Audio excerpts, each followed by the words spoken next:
Julie habitait sur une péniche avec son père Claude, un homme veuf qui avait perdu sa femme quelques années plus tôt.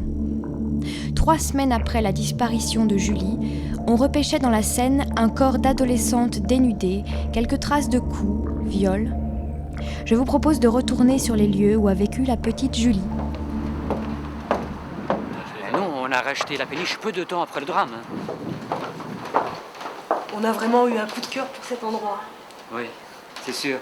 Bon, mais en même temps, on a du mal à s'imaginer qu'un drame pareil puisse arriver dans un endroit aussi paradisiaque. Julie Desmet a disparu le matin en partant au lycée. On n'a retrouvé aucune trace de vêtements, sac à dos ou autre objet lui appartenant. 3 semaines plus tard, les sauveteurs remontaient à la surface le corps d'une adolescente d'environ 16 ans. En matière de disparition d'enfants, il est clair que je me souviens, l'affaire de Julie Desmet rentre tout à fait dans le cadre des affaires criminelles habituelles. En tout cas, c'est ce qu'a relaté la presse à ce moment-là. Un père, pris d'un acte de folie, tue sa fille. Bon, je me souviens très bien, ce qui nous a manqué dans cette affaire, ce sont les preuves. Les preuves irréfutables. Il n'y avait aucun doute. C'est bel et bien un crime. Le père est en effet vite inculpé. Trop vite, certainement. Et je peux vous dire et vous affirmer que le corps étant situé à 60 mètres de la berge, précisément là-bas, et la façon dont était positionné le corps, il semble évident que ça ne pouvait pas être le corps de Julie. L'hypothèse de la fugue étant toujours envisageable, mes pas m'ont donc mené tout naturellement sur les traces des personnes proches de Julie à l'époque. On la voyait souvent rire aux éclats aux côtés d'un certain Nathanaël Rénal. Le dormeur doit se réveiller. Julie, c'était une fille géniale. Elle voulait être journaliste, Julie. Moi, je voulais être chanteur à l'époque. Enfin, passer à la télé, quoi. Ouais, le 8 octobre 2005, c'est le jour où elle a disparu. Je m'en souviens bien, c'est aussi le jour où j'ai été éliminé de la Star Academy. J'ai voulu l'appeler et je suis tombé sur son père. Je suis sûr qu'elle s'est enfuie, moi, Julie. C'était une fille comme ça, elle était super impulsive. Il y a un truc qui lui plaît pas, elle se casse. Mais c'était un type génial, son père. Hein. Il était très proche de sa fille, il l'emmenait souvent faire du bateau toute la journée. Enfin, c'était un type super. Elle était aussi très proche d'une fille, d'une certaine Vanessa, qui était journaliste et qu'elle idolâtrait complètement. C'était son modèle pour elle.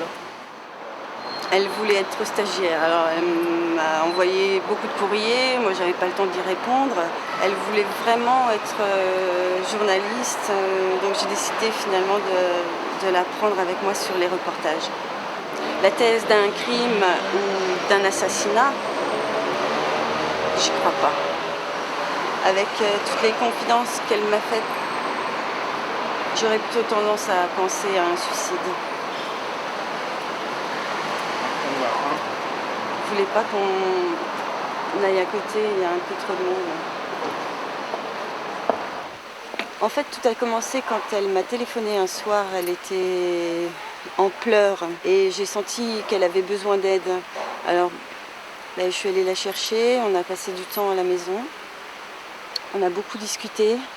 Elle m'a confié en fait toutes ces misères qu'elle a eues avec son père, qui paraissait un pur salaud. Crime, fugue, suicide, l'affaire Desmet s'épaissit.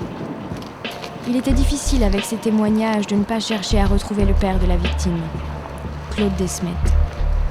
Après des mois d'enquête, on m'apprit que le personnage, ayant perdu tout ce qu'il possédait, s'était réfugié sur une modeste embarcation non loin de là où il habitait 10 ans plus tôt.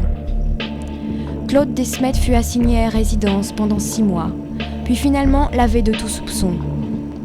J'ai donc décidé de rencontrer le père. J'ai tout perdu. Ma fille Julie, ma femme, ma péniche. Quand l'enquête a commencé, les voisins m'ont tout de suite soupçonné. Et très vite, je me suis retrouvé complètement isolé. Vous en prendrez ? Je l'aimais, ma Julie.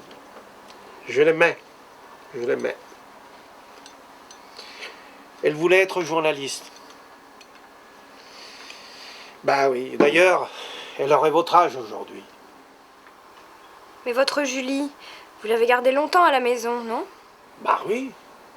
Depuis que sa mère était morte, enfin ma femme, Julie, elle était beaucoup pour moi. Elle comptait beaucoup. Elle était belle comme sa mère. Elle ressemblait tellement à sa mère que... Vous l'emmeniez faire de longues balades en barque? Et souvent vous vous laissiez surprendre par la tombée de la nuit? Oui. Et je lui avais fabriqué une petite couchette à l'intérieur de l'embarcation. Et là, je la serrais fort contre moi pour lui tenir chaud. Et si elle avait toujours froid? Bah, je lui disais comme à sa mère, des mots d'amour, je la caressais. Partout? Calme-toi, ma chérie, c'est ce que je lui disais. Je la prenais dans mes bras, je la serrais fort contre moi pour la réchauffer. Elle me disait... Je te disais, je n'aime pas ça. Et ça t'empêchait pas de continuer à me plotter et à me violer.